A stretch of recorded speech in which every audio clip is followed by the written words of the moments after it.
Salam Tilastapa. Apa kabar sahabat Tilastapa dimanapun kalian berada? Senang sekali dapat kembali hadir menemani waktu senggang kalian dengan melanjutkan kisah Ujang. Oke, tanpa berlama-lama lagi, langsung saja. Ini dia ceritanya.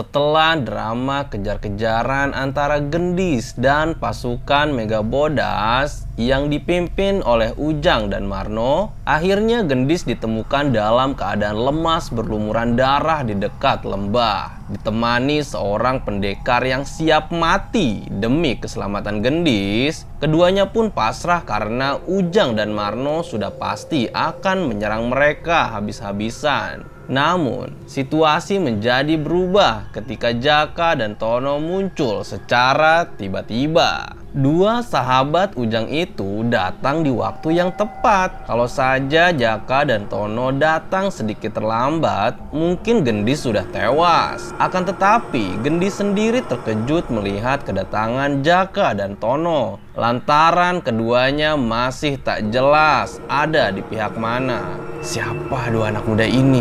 Dalam hati Gendis bertanya-tanya. Kemudian Jaka menghampiri Gendis yang terluka parah. Apa nona yang bernama Gendis? Tanya Jaka. Siapa kalian? Tenanglah, kami datang untuk menyelamatkanmu. Tolong bertahan sebentar, biar kami urus dulu pasukan Megabodas ini.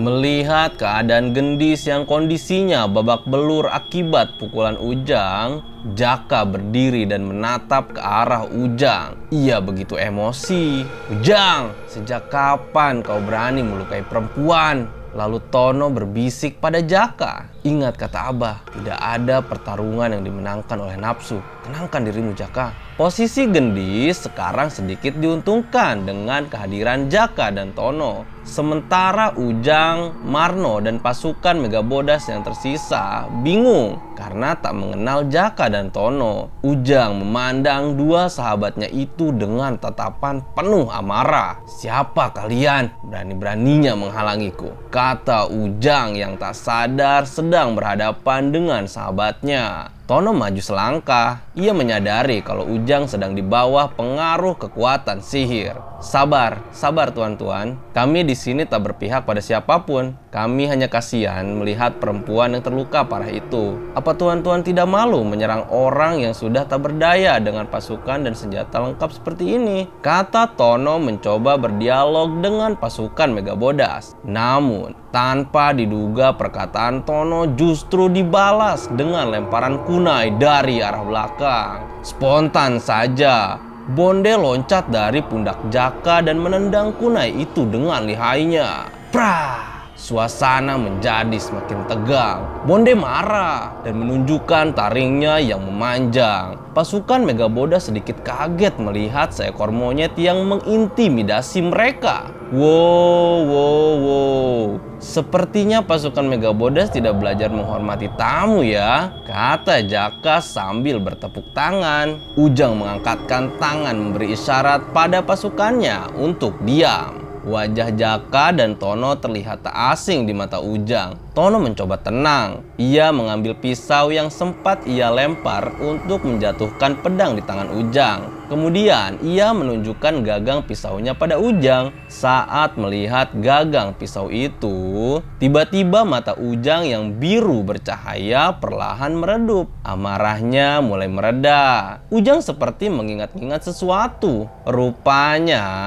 pisau itu sebenarnya adalah milik Ujang yang diberikan pada Tono. Pada gagang pisau itu terdapat ukiran nama Ujang. Sebelum berangkat menjalankan misi menuju Megabodas, Ujang sempat menghadiahi Tono sebuah pisau sebagai kenang-kenangan. Kini jelas sudah alasan kenapa Tono membawa pisau itu. Tujuannya bukan untuk menjadikannya senjata. Tono justru membawa pisau itu untuk ditunjukkan pada Ujang, berharap kalau Ujang bisa sadar. Marno yang dari tadi memperhatikan sikap Ujang merasa sedikit aneh. Kenapa Ujang menjadi luluh berhadapan dengan Jaka dan Tono yang belum ia kenal? Salah seorang pasukan Megabodas berbisik pada Marno. Bagaimana ini, Kang? Apa yang harus kita lakukan? Entahlah, aku juga tak mengenal mereka, jawab Marno. Ketika Ujang mulai terlihat luluh, Jaka berkata, "Kembalilah Ujang, kami sangat merindukanmu." Perkataan Jaka membuat Ujang berlutut. Ujang memegang kepala dan mengacak-ngacak rambutnya, mirip orang yang frustasi. Hingga tak sadar air matanya tumpah membasahi pipi.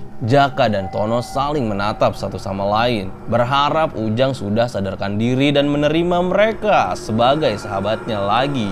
Akan tetapi, di tengah situasi yang mengharukan itu, tiba-tiba kalung suwuk Ujang bergetar hebat. Matanya kembali membiru. Ujang yang sempat menundukkan kepala sambil menangis itu kembali mendongak, lalu menatap Jaka dan Tono dengan sinisnya. Tiba-tiba Ujang jadi beringas lagi. "Waspada Jaka, ini akan sedikit merepotkan," kata Tono. Kedua sahabat Ujang itu pun memasang kuda-kuda. Dan benar saja, Ujang melayangkan tinju kerasnya ke arah Tono. Tapi Tono berhasil menghindar dan berbalik menendang badan Ujang sampai tersungkur. Tak ingin memberi celah Ujang untuk menyerang, Tono langsung menarik kaki Ujang dan menyeretnya ke pinggir sungai. Marno yang melihat Ujang diserang langsung bergegas mengejarnya. Tapi Jaka menghalangi Marno. "Mau kemana Tuan? Jangan mengganggu urusan keluarga orang.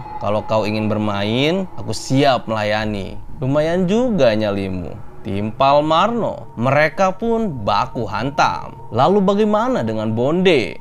Haha, tak ingin tinggal diam menjadi penonton saja, Bonde juga mulai beraksi melawan 5 orang pasukan Megabodas. Monyet itu berhasil merebut golok dari genggaman anak buah Marno dan menyerang pasukan Megabodas tanpa ampun. Sebelum Jaka dan Tono bentrok dengan pasukan Megabodas, rupanya mereka sudah mengatur strategi. Tono berencana memisahkan Ujang dari pasukan Megabodas, sementara Jaka dan Bonde akan membackup sisanya. Kini terdapat 3 arena pertarungan di sana. Ada Tono yang berhadapan dengan Ujang, Jaka versus Marno, dan Bonde yang mengurus kroco-kroco Megabodas. Bonde yang memiliki kemampuan bela diri tak segan menghajar 5 orang anak buah Marno. Dengan golok yang ia gigit di mulutnya, Bonde bergerak dengan lincah dan berlari ke sana kemari. Srek, srek, srek. Satu persatu anak buah Marno itu terluka terkena sabetan golok Bonde.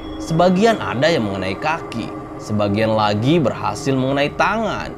Dari cara bertarungnya, sepertinya Bonde hanya ingin mencederai mereka tanpa membunuh. Kelima anak buah Marno pun tumbang, merengek menahan perihnya luka sabetan golok Bonde. Wajar saja, anak buah Marno memang pendekar amatiran. Selesai melumpuhkan musuhnya, Bonde berlari menghampiri Jaka yang sedang bak-bek gelut sama si Marno. Bukannya membantu, monyet itu malah bertepuk tangan sambil menyemangati Jaka. Sambil bertarung, Jaka begitu emosi melihat tingkah Bonde yang malah duduk manis menontonnya. Dalam hatinya berkata, "Dasar anak durhaka, ku beri pelajaran kau nanti." Karena terganggu oleh sikap Bonde yang ngeselin, Jaka jadi kurang awas. Hingga akhirnya Marno berhasil menendang Jaka sampai mental beberapa meter ke belakang. Lalu Bonde menertawakan Jaka. Hahaha. Tak ingin malu di depan Bonde, Jaka langsung menyerang balik Marno. Prak, prak, prak. Dagu Marno terkena pukulan Jaka, tersungkur di bawah tanah lalu disusul pitingan yang kuat oleh Jaka. Marno pun tak bisa bergerak. "Sekarang Bonde!" teriak Jaka. Tiba-tiba Bonde terbang ke arah Marno dan menggigit tangan kanannya sampai menembus tulang. Krek, krek,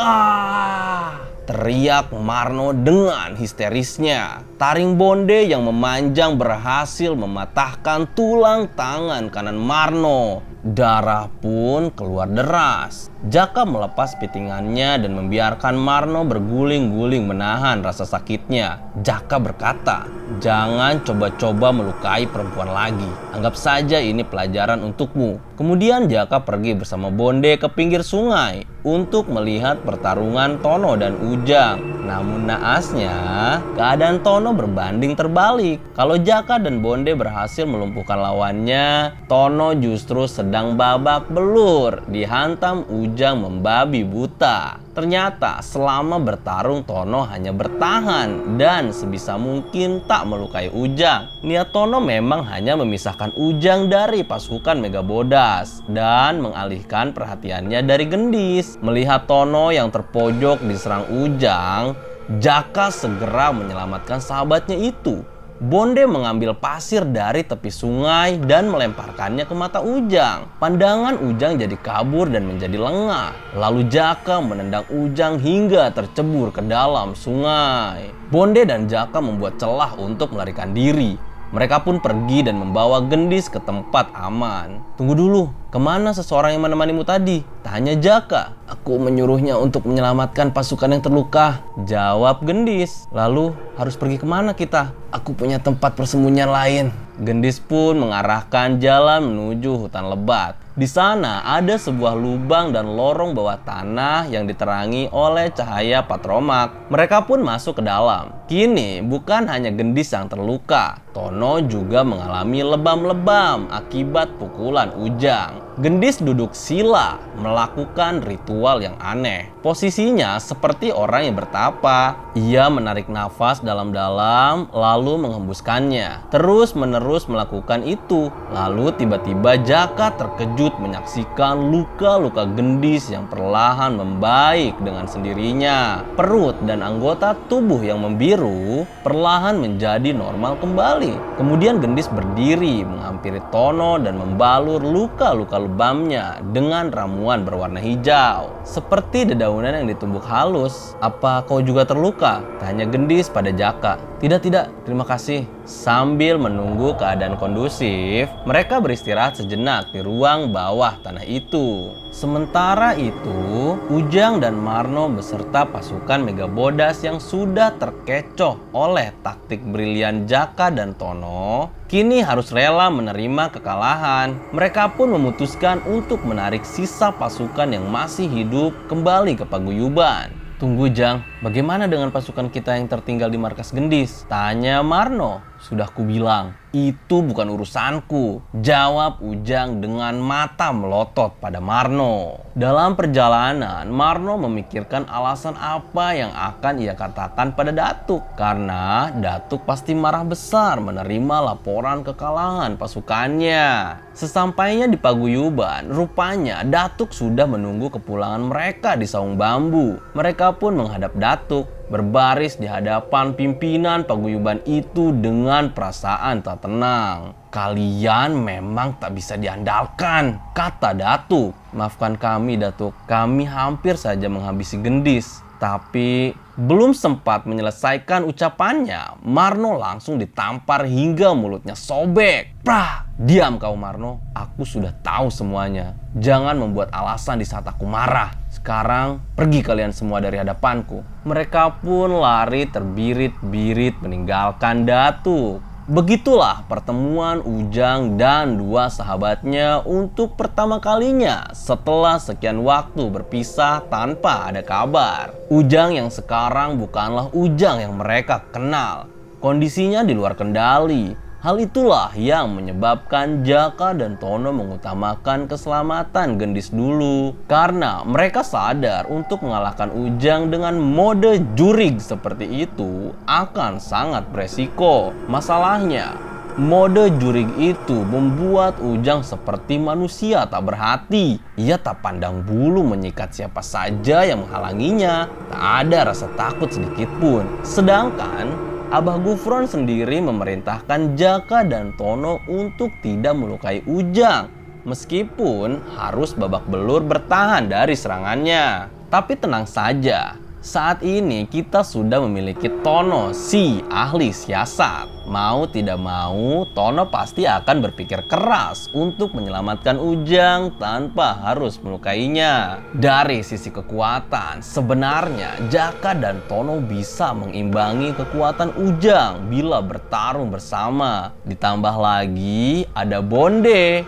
si monyet bengal yang kemampuan bela dirinya nggak boleh diremehkan. Akan tetapi, jika pertarungan terjadi secara one by one, Ujang masih terlalu kuat untuk mereka. Adapun Marno dan Gendis bukanlah pendekar yang selevel dengan Jaka dan Tono. Ya, bisa dibilang Marno dan Gendis masih kewalahan jika harus berhadapan dengan Jaka dan Tono secara face to face. Tapi tunggu dulu, kalian jangan remehkan Marno dan Gendis, karena di part yang akan datang, Tilastapa akan tunjukin spesialisasi kekuatan Gendis dan kejutan dari Marno. Haha, sekian dulu untuk kisah Ujang minggu ini. Terima kasih untuk kalian yang sudah nonton video Tilastapa. Jangan lupa untuk dukung terus channel Tilastapa dengan share, like, komen, dan subscribe. Terima kasih. Salam Tilastapa.